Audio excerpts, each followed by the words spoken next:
स्वागत है आप सभी का। जी मध्य प्रदेश छत्तीसगढ़ का डिजिटल प्लेटफॉर्म है ये और मैं हूं आपके साथ शगुन से। दोस्तों आज बहुत महत्वपूर्ण टॉपिक पर हम बात करने जा रहे हैं। जेन ज़ी का मुद्दा है। सवाल यह है कि क्या 2027 की विधानसभा चुनाव में जेन ज़ी गेम चेंजर बनेगा।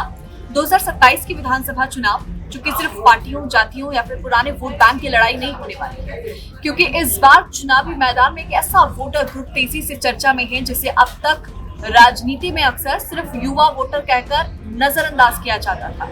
नाम है जेन ज़ी, यानी करीब 18 से 29 साल की उम्र के मतदाता। और सवाल यह है कि क्या 2027 के चुनाव में जेन ज़ी का वोट सत्ता का समीकरण बदल सकता है, क्योंकि जिन राज्यों में चुनाव होने वाले हैं वहां मुकाबला कई सीटों पर बेहद करीबी रहा है।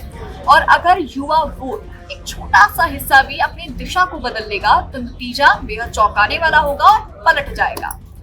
2027 में सबसे पहले किन राज्यों में चुनाव है वो जानते हैं। देश के 7 राज्यों में विधानसभा चुनाव होने वाले हैं, यानी अगला साल होने वाला है चुनावी साल। उत्तर प्रदेश, पंजाब, उत्तराखंड, गोवा, मणिपुर, हिमाचल प्रदेश और गुजरात। इनमें उत्तर प्रदेश सबसे बड़ी चुनावी मैदान है और बड़े होने के साथ साथ चुनावी तकरार भी यहाँ पर काफी ज्यादा देखने को मिलती है।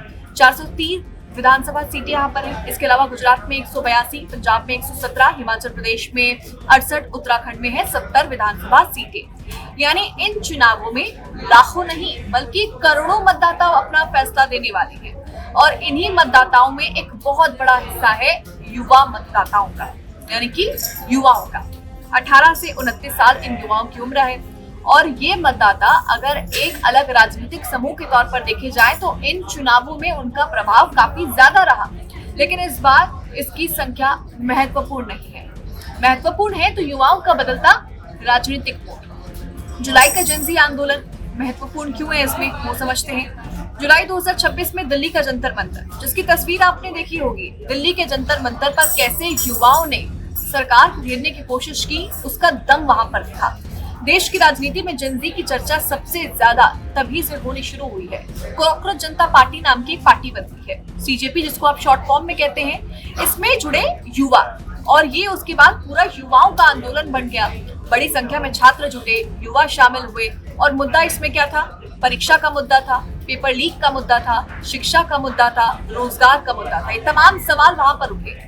आंदोलन फिर इतना बड़ा हो गया कि केंद्र सरकार दबाव में आई। आखिरकार तत्कालीन शिक्षा मंत्री धर्मेंद्र प्रधान ने इस्तीफा दे दिया। कुछ ने इसे प्रधानमंत्री नरेंद्र मोदी की सरकार के सामने एक बड़े युवा राजनीतिक दबाव के तौर पर दिया। लेकिन यहाँ एक बात समझनी जरूरी है, इस आंदोलन को सीधे किसी पार्टी के पक्ष या फिर विपक्ष में जोड़ना जल्दबाजी है। असल मायने इसके समझने जरूरी है। असल मायना यह है कि पूरी पीढ़ी अपने मुद्दों को लेकर पहले से ज्यादा मुखर हो चुकी है और राजनीति में जब कोई नया समूह अपनी आवाज को बुलंद करता है तो पार्टियां उसे नजरअंदाज नहीं कर सकती।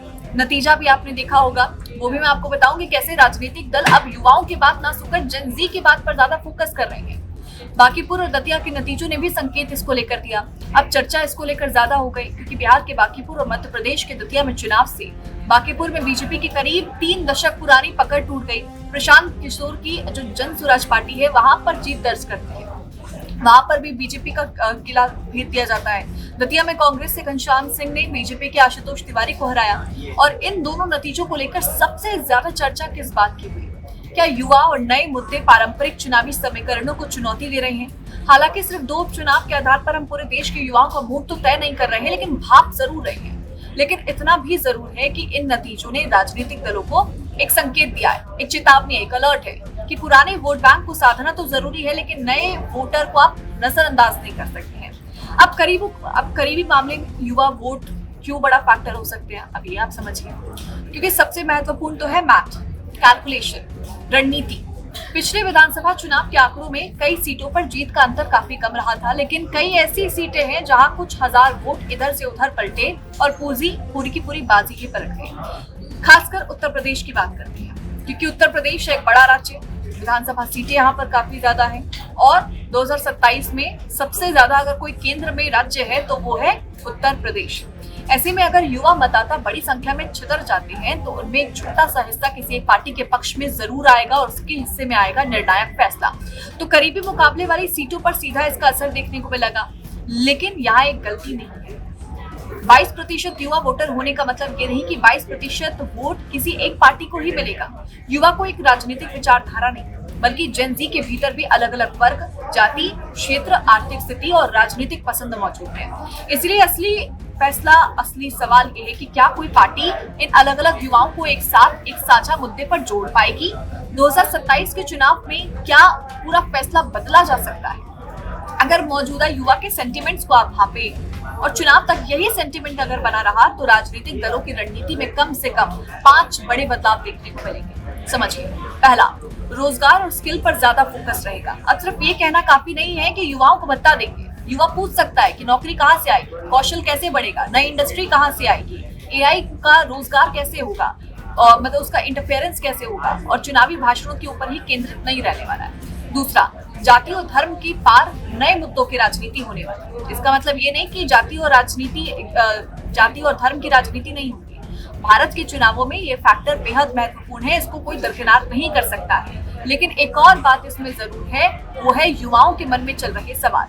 युवा वोटर के बीच में रोजगार, शिक्षा, महंगाई, डिजिटल अवसर और सरकारी भर्ती जैसे मुद्दे ज्यादा महत्वपूर्ण हैं। उनको जाति धर्म से उतना मतलब है, लेकिन उतना मतलब नहीं है जितना रोजगार और शिक्षा से। तीसरा, युवाओं को ज्यादा राजनीतिक प्रतिद्वंद्विता चाहिए।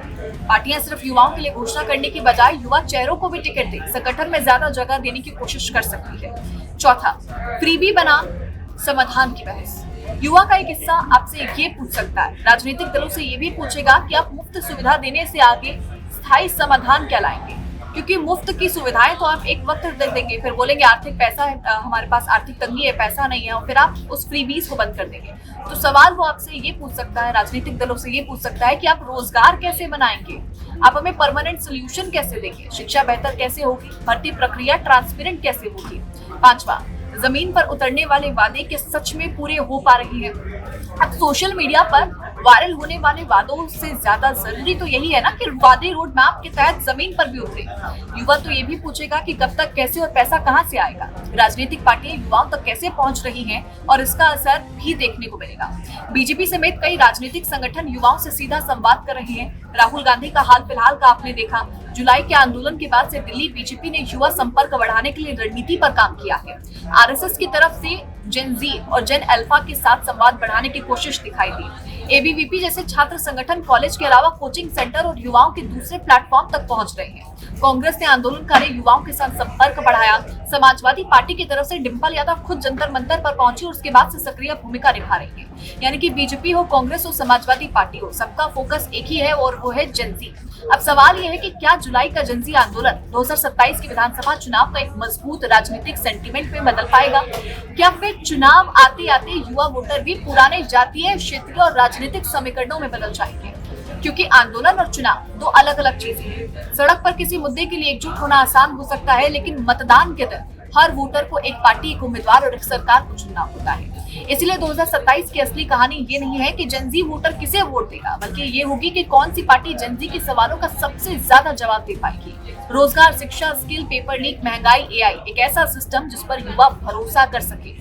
अगर ये मुद्दे चुनाव तक टिके रहते हैं तो 2027 में पहली बार शायद युवा वोटर को सिर्फ वोट बैंक के तौर पर नहीं, बल्कि एक स्वतंत्र राजनीतिक ताकत के तौर पर दिखना पड़ेगा।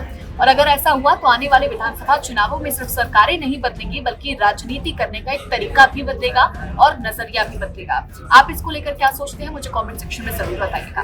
नमस्कार।